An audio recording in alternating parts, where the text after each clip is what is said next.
Hello, I'm Decoyja and welcome to the video. Today I will be covering pylons in Terraria. Pylons are like a sort of teleporter crystal thing that you can place in a town. That as long as the biome or the two and as long as the biome matches as long as the biome matches and there are two NPCs around it, joins a network of other pylons that act as teleporters to jump around your world. So today I will be covering all these pylons, well, all the important pylons at least, and how to get them. So the first pylon I will be covering is the universal pylon. This is both incredibly impractical and incredibly useful to have. See, this is both because it's difficult to get, but insanely useful. Basically, it is a pylon that can activate anywhere. As long as you have another pylon, you can plop it down in the middle of nowhere with no NPCs around it, and you can use it just as you would a normal pylon. This is useful, and I really want to get it, but I have a problem. But you have to complete the entire bestiary to complete this, which is a lot of stuff. And I mean a lot.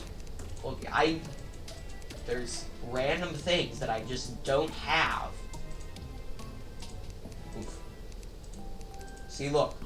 Random enemies that are probably exclusive to expert mode. Ooh.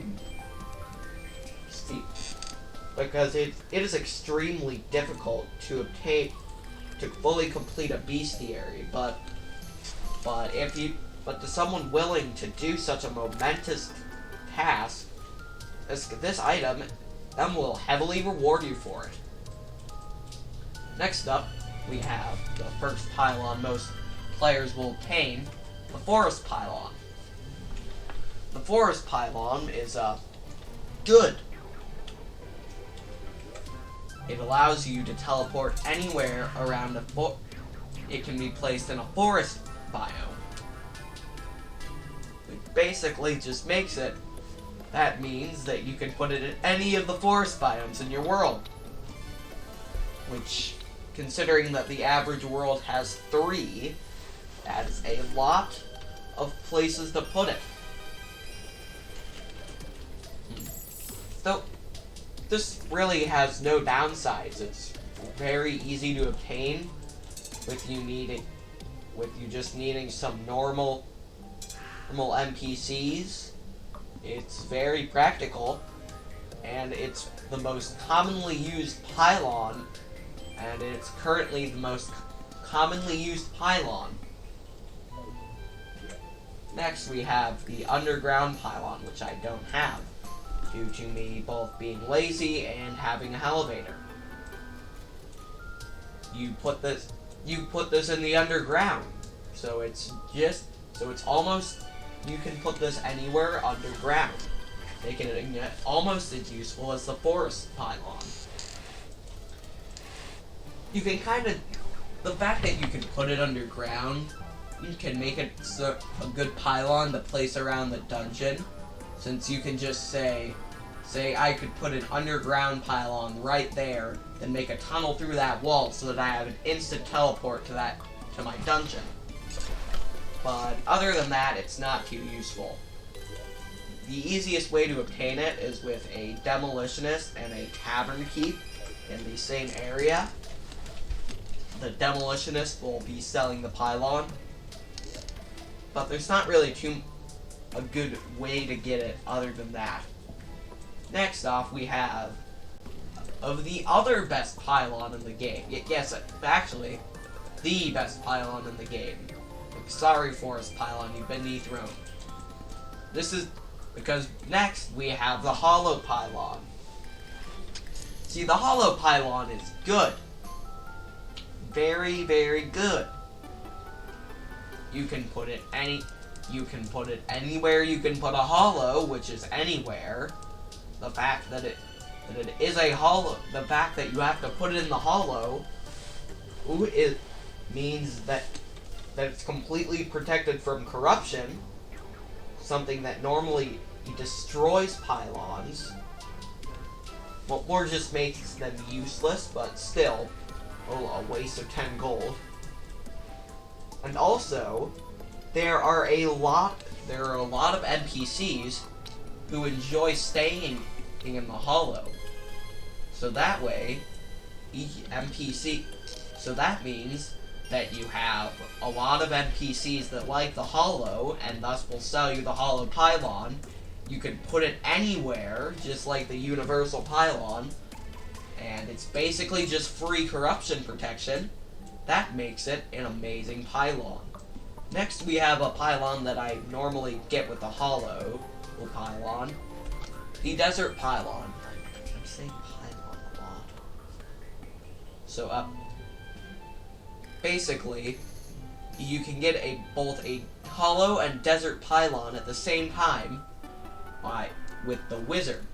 You get a hollow so basically, you get a hollow desert, get an NPC that likes the wizard, or just get a party girl and put them in the desert.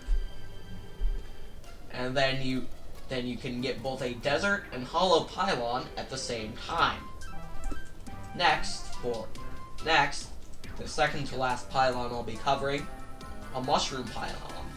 A mushroom pylon is matched with the hollow pylon for being one of the best pylons in the game. The only thing about it is that instead of having a bunch of NPCs liking it, it has a single NPC that likes it. Faith, the truffle, who you get by putting it in a mushroom biome. So both very easy pylons to get, and both pylons that you can put anywhere.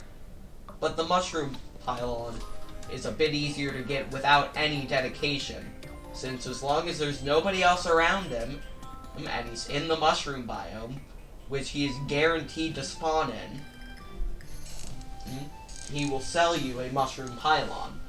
Now finally, another really good pylon, the jungle pylon.